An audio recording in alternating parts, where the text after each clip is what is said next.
ভাবুন তো, ভারতের লোকসভায় প্রায় 541 জন সাংসদ রয়েছেন। প্রতি মাসে তারা পান মোটা অঙ্কের বেতন ও ভাতা। কিন্তু জানেন কি, এই 541 জন সাংসদের মধ্যেই মাত্র 2 জন সাংসদ আছেন যারা 1 টাকাও বেতন নেন না। কারা সেই 2 সাংসদ, আর কেনই বা তারা সংসদের বেতন নীতি অস্বীকার করেছেন? চলুন জেনে নেওয়া যাক। ভারতের লোকসভায় মোট 543টি আসন রয়েছে। বর্তমানে কার্যত প্রায় 541 জন সাংসদ রয়েছেন।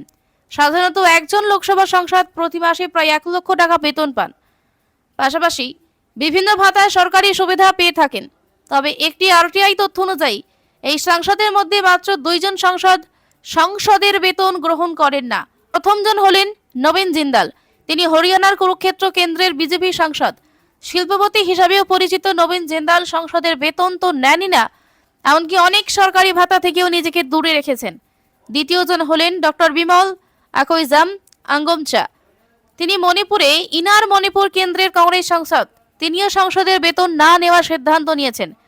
যেখানে অধিকাংশ সাংসদ সংসদের বেতন ও বিভিন্ন সুযোগ সুবিধা গ্রহণ করেন, সেখানে এই 2 সাংসদের সিদ্ধান্ত ইতিমধ্যেই রাজনৈতিক মহলে এবং সোশ্যাল মিডিয়ায় আলোচনার বিষয় হয়ে উঠেছে। এই বিষয় নিয়ে আপনার মতামত কি? সাংসদের কি বেতন নেওয়া উচিত নাকি না? কমেন্টে জানাতে পারেন আপনার মতামত।